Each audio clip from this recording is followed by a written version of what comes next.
उत्तर प्रदेश में कांग्रेस इस बार सिर्फ चुनाव लड़ने की तैयारी नहीं कर रही, बल्कि अपनी खोई हुई राजनीतिक जमीन वापस लेने की तैयारी कर रही है।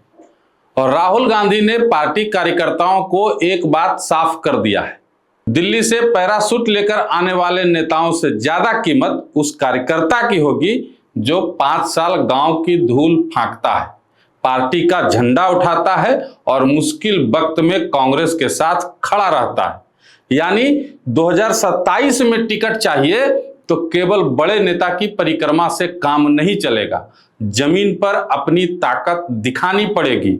और यहीं से उत्तर प्रदेश में कांग्रेस की नई कहानी शुरू होती है। नमस्कार, आप देख रहे हैं पॉलिटिकल थर्मामीटर और मैं हूं निशिकांत। उत्तर प्रदेश को लेकर राहुल गांधी अचानक इतने गंभीर क्यों दिखाई दे रहे हैं? इसका जवाब उत्तर प्रदेश में नहीं, दिल्ली में छिपा है। देश में सरकार बनाने का सपना देखना आसान है, लेकिन उत्तर प्रदेश को छोड़कर उस सपने को पूरा करना बेहद ही मुश्किल। लोकसभा की 80 सीटें यहीं से आती हैं और कांग्रेस इस गणित को बहुत अच्छी तरह जानती है। इसलिए 2027 का विधानसभा चुनाव कांग्रेस के लिए सिर्फ योगी सरकार को चुनौती देने का चुनाव नहीं है, ये 2029 से पहले अपनी राजनीतिक जमीन नापने का चुनाव भी है। और इस बार तैयारी ऊपर से नहीं, नीचे से शुरू हुई है। कांग्रेस संगठन को खंगाल रही है, जिलों की रिपोर्ट ली जा रही है, कार्यकर्ताओं की सक्रियता देखी जा रही है, कौन सिर्फ फोटो खिंचवाता है और कौन वास्तव में गांव तक, बूथ तक पहुंचकर पार्टी के लिए काम करता है, इसका हिसाब भी लिया जा रहा है। यानी कांग्रेस को अब सिर्फ नेता नहीं चाहिए, वोट निकालने वाला कार्यकर्ता चाहिए। और अगर पार्टी वास्तव में जमीनी कार्यकर्ताओं को टिकट और संगठन में हिस्सेदारी देती है तो इसका सबसे बड़ा फायदा क्या होगा? वो कार्यकर्ता जिसे बरसों से लगता था मेहनत हम करते हैं और टिकट कोई दूसरा ले जाता है, उसकी उम्मीद वापस लौटेगी। राजनीति में पैसा जरूरी है, चेहरा जरूरी है, जाति समीकरण जरूरी है, इस बात से किसी को इनकार नहीं। लेकिन चुनाव के आखिरी दिन एक चीज सबसे ज्यादा जरूरी है, आपका आदमी बूथ पर खड़ा है या नहीं। कांग्रेस इसी कमी का इलाज खोज रही है, क्योंकि पार्टी अपनी पुरानी गलतियों का हिसाब भी जानती है। कई चुनावों में संगठन कमजोर रहा, कई जगह उम्मीदवार देर से तय हुए, कई जगह उम्मीदवार तो था लेकिन उसके पीछे पार्टी का ढांचा नहीं था, और कई बार कांग्रेस चुनाव शुरू होने के बाद तैयारी करती दिखाई दी। लेकिन 2027 के लिए कोशिश उल्टी है। पहले संगठन तैयार करो, फिर मजबूत सीट पहचानो, फिर उम्मीदवार तैयार करो और चुनाव आए तो सीधे मैदान में उतरो।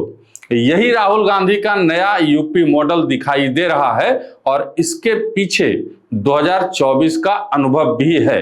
2024 के लोकसभा चुनाव ने कांग्रेस को एक बात दिखा दिया, उत्तर प्रदेश में जमीन खत्म नहीं हुई है। रायबरेली से खुद राहुल गांधी चुनाव जीते, कांग्रेस ने राज्य में 6 लोकसभा सीटें जीती और समाजवादी पार्टी के साथ गठबंधन ने बीजेपी को ऐसा झटका दिया जिसकी चर्चा पूरे देश में हुई। लेकिन राहुल गांधी शायद ये भी समझते हैं कि हमेशा अखिलेश यादव के संगठन के भरोसे कांग्रेस का पुनरुद्धार नहीं हो सकता। गठबंधन अपनी जगह है, अपना घर मजबूत करना अपनी जगह। और राजनीति में भी वही पुरानी कहावत लागू होती है, पराधीन सपने हूं सुख नाही। अगर कांग्रेस को उत्तर प्रदेश में अपनी राजनीतिक हैसियत बढ़ानी है तो अपना संगठन खड़ा करना ही पड़ेगा। अब राहुल गांधी की राजनीति में आए बदलाव को एक बार देख लीजिए। एक दौर था जब बीजेपी राहुल गांधी को लेकर लगातार राजनीतिक हमले करती थी, उनके छवि को लेकर सवाल उठाए जाते थे। लेकिन भारत जोड़ो यात्रा के बाद राजनीतिक तस्वीर बदली।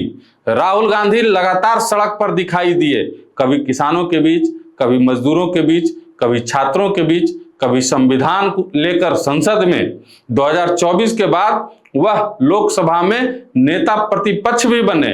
इससे राहुल गांधी के समर्थकों और कांग्रेस कार्यकर्ताओं के बीच यह विश्वास मजबूत हुआ कि पार्टी फिर राष्ट्रीय स्तर पर बीजेपी के सामने मुख्य चुनौती बन सकती है।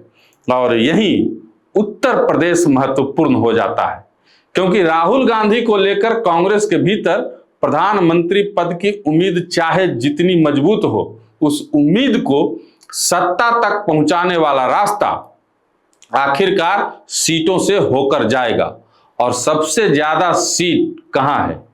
उत्तर प्रदेश में। इसलिए 2027 को सिर्फ विधानसभा चुनाव समझना भूल होगा। राहुल गांधी के लिए यह एक प्रयोगशाला भी है।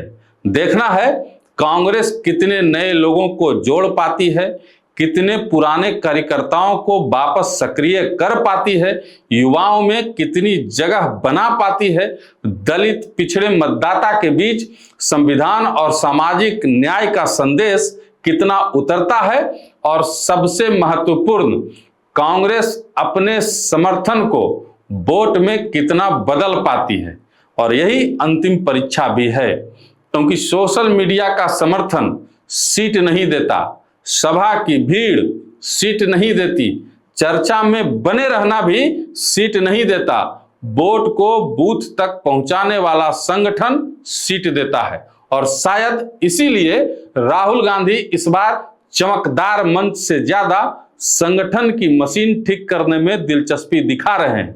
अगर जमीनी कार्यकर्ता को सम्मान मिला, अगर टिकट में उसकी बात सुनी गई, अगर उम्मीदवार समय से मैदान में आया, और अगर कांग्रेस सपा गठबंधन में सीटों का फैसला समय रहते हो गया, तो 2027 में कांग्रेस अपनी मौजूदा स्थिति से काफी आगे जाने की कोशिश कर सकती है। और तब इसका असर सिर्फ लखनऊ तक नहीं रहेगा, उसकी आवाज दिल्ली तक जाएगी, क्योंकि उत्तर प्रदेश की राजनीति का इतिहास यही बताता है कि यहां जिसने अपनी जमीन मजबूत कर ली, उसके लिए दिल्ली का रास्ता छोटा हो जाता है। राहुल गांधी के सामने अभी रास्ता लंबा है। 2027 का परिणाम पहले से लिखा हुआ नहीं है, लेकिन एक चीज जरूर बदलती हुई दिखाई दे रही है। कांग्रेस इस बार परिणाम आने के बाद अपनी गलतियां गिनना नहीं चाहती, चुनाव से पहले उन गलतियों को सुधारना चाहती है। और राहुल गांधी ने कार्यकर्ताओं को भी संकेत दे दिया है, मैदान में रहिए, लोगों के बीच जाइए, अपनी जमीन तैयार कीजिए, क्योंकि इस बार टिकट की लड़ाई में जमीन की ताकत मायने रखेगी।